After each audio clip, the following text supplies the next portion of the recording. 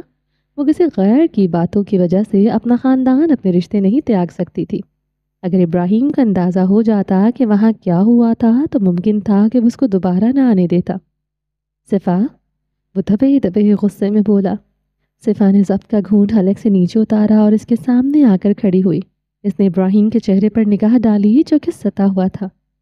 ابراہیم اس کے جواب کا منتظر تھا۔ ہمیشہ کہتے رہتے ہیں کہ صفا مضبوط بنو، بہادر بنو، خود کو سنبھالنا سیکھو، اس نے کہنا شروع کیا۔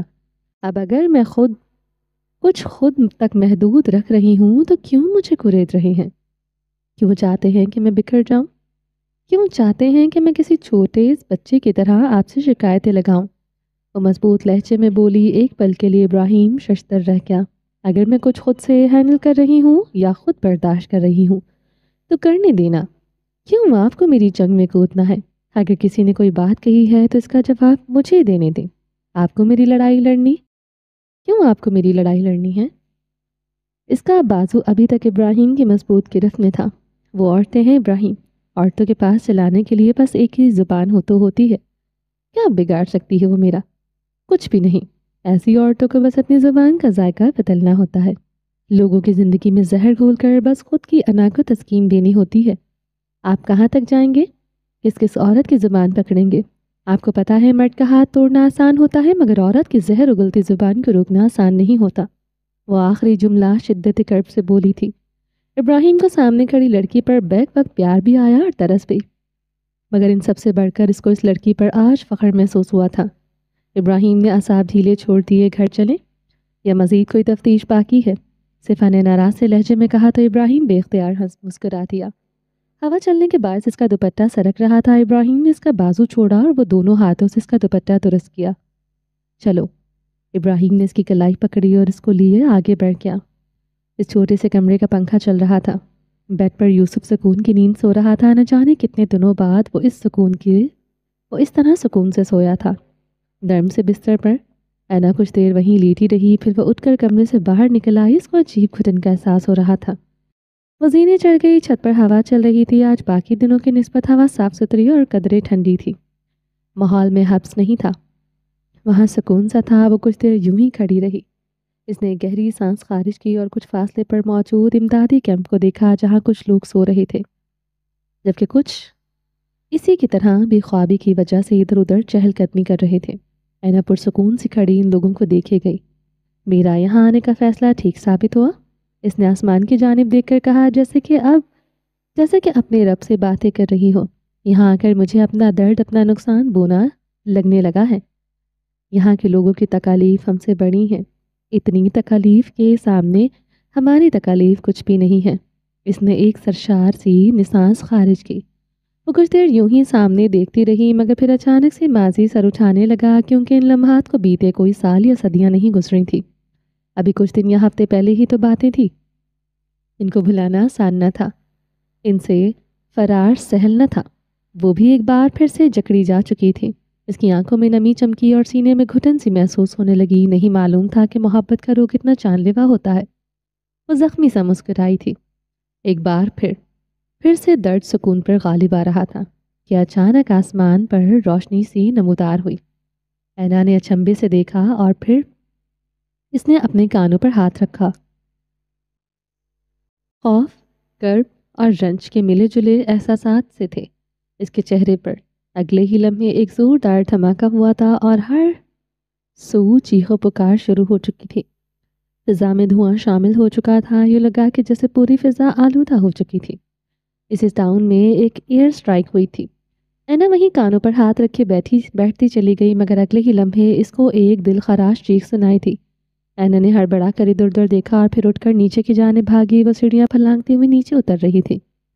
لائٹ آف ہو چکی تھی، مگر گھر میں ایمرجنسی لائٹس لگی ہوئی تھی جو کہ چارج ہونے کے بعد بجلی بند ہونے کی صورت میں خود بخود آن ہو جاتی تھی۔ یوسف، یوسف! اینا بھاگتے ہوئی کمرے میں داخل ہوئی تو وہ زمین پر کانوں پر ہاتھ رکھے بیٹھا بری طرح چیخ رہا تھا۔ کمرے میں ایمرجنسی لائٹس کی مدھم سی روشنی تھی۔ یوسف! اینا فوراً اس کے پاس پہنچی اور اس کو اپنے ساتھ لگایا۔ شش! سب ٹھیک ہے، سب ٹھیک ہے یوسف۔ وہ اس کو پرسکون کر رہی تھی، مگر یوسف تھا کہ بس روئے جا رہا تھا۔ وہ چیخ رہا تھا، چلا رہا تھا۔ اس کو اینا کی کسی بات کی کوئی سمجھ نہیں آ رہی تھی۔ یوسف، ادھر دیکھو۔ اینا نے اس کا چہرہ تھام کر سامنے کیا۔ وہ سسک رہا تھا۔ سب ٹھیک ہے یوسف۔ اس نے یوسف کا پسینے سے تر چہرہ صاف کیا۔ امو مر گئی، آپا وہ بھی مر گئی، بابا وہ بھی، سب مر گئے۔ یوسف خوف زدہ تھا۔ اس کے چہرے کا رنگ زرد پڑ چکا تھا۔ یوسف، ادھر دیکھو، سب ٹھیک ہے، تم ٹھیک ہو، سلوہ ٹھیک ہے، میں ٹھیک ہوں۔ اینا نے بمشکل اس کو تسلی دی تھی۔ آپا؟ یوسف سلوہ کا نام سن کر ٹھٹکا۔ ہاں، سلوہ ٹھیک ہے، میں اسی کے پاس سے ہو کر آئی ہوں، وہ بالکل ٹھیک ہے، اور تمہیں پتا ہے اس نے تمہارے لیے بہت سارے پیسے بھی بھیجے ہیں۔ اینا نے اس کا چہرہ صاف کرتے ہوئے اس کا دھیان بھٹکایا۔ کیا آپا زندہ ہے؟ وہ بس یک ٹکسا دیکھے جا رہا تھا۔ سب کچھ کھو دینے کے غم اور خوف میں وہ سلوہ کو معاف کر چکا تھا۔ اب سلوہ اسی کی آپا تھی، اور یوسف کے لیے اس دنیا میں اس کی آپا کے علاوہ اور کوئی نہ تھا۔ ہاں، وہ زندہ ہے۔ اٹھو تم۔ اینا نے اس کا ہاتھ پکڑ کر اس کو اٹھایا اور واپس لے جا کر بیڈ پر بٹھایا۔ بجلی بند ہونے کی وجہ سے پنکھا تو کب کا بند ہو چکا تھا۔ اب کمرے میں گرمی محسوس ہو رہی تھی۔ یہاں گرمی ہے، یوسف نے لیٹتے ہوئے کہا تھا۔ اس کا ماتھا پسینے سے بھیگ چکا تھا۔ اچھا، چلو پھر باہر چلتے ہیں۔ اینا اٹھنے لگی تو یوسف نے اس کا ہاتھ پکڑ لیا۔ نہیں، وہاں باہر دھماکے ہو رہے ہیں، پھر سب مر جائیں گے، وہ معصومیت سے بولا۔ وہ ڈرا ہوا تھا۔ نہیں، وہ تو ساتھ والے گھر میں شادی تھی نا، تو وہ لوگ آتش بازی کر رہے تھے۔ اینا نے اس کو بہلاتے ہوئے قریب ہی پڑی ایک فائل اٹھائی اور اس کو ہوا دینے لگی۔ مگر یہاں شادیوں پر دھماکے نہیں ہوتے۔ وہ اپنی بات پر اٹکا ہوا تھا۔ اچھا، مگر ہمارے ملک میں تو ہوتے ہیں۔ اینا نے زبردستی مسکراہٹ سجائی جو کہ اس مدھم سی روشنی میں بھی پر نور لگ رہی تھی۔ اچھا، اور کیا کیا ہوتا ہے آپ کے ملک میں؟ یوسف کو دلچسپی ہوئی۔ وہاں بہت کچھ ہوتا ہے۔ وہاں بہت بڑی بڑی عمارتیں ہیں، وہاں بڑی بڑی دکانیں ہیں، بالکل جیسے غزہ میں ہوا کرتی تھی نا، ویسے ہی۔ اور لوگ وہاں تہواروں پر جشن مناتے ہیں، آتش بازی کرتے ہیں۔ وہ اس بچے کو بہلا رہی تھی۔ یوسف تجسس و شوق سے اس کو سن رہا تھا۔ ہم لوگ آپا کے پاس کب جائیں گے؟ وہ دوبارہ اسی نقطے پر آ گیا تھا۔ بہت جلد جائیں گے۔ اینا نے اس کے بالوں پر ہاتھ پھیرا، ماتھے سے بال ہٹائے۔ وہ اس کو ہوا دینے لگی تھی۔ کچھ ہی دیر میں یوسف پرسکون سا ہو گیا تھا۔ بابا، پریٹی لیڈی نے مہندی کیوں نہیں لگائی؟ مرجان نے دفتن پوچھا تو ابراہیم نے گردن موڑ کر صفا کی جانب دیکھا جو سر چکائے نہ جانے کن سوچوں میں گم تھی۔ کیوں بھائی، تم نے مہندی کیوں نہیں لگائی؟ اس نے خود ابھی غور کیا تھا کہ اس نے مہندی نہیں لگائی تھی۔ ویسے ہی، وہ منمنائی۔ ویسے کیسے؟ تم ایک مہندی کے ایونٹ سے آ رہی ہو اور وہ بھی بنا مہندی لگائے؟ ابراہیم نے آئی برو سکیڑے۔ بس ایسے ہی،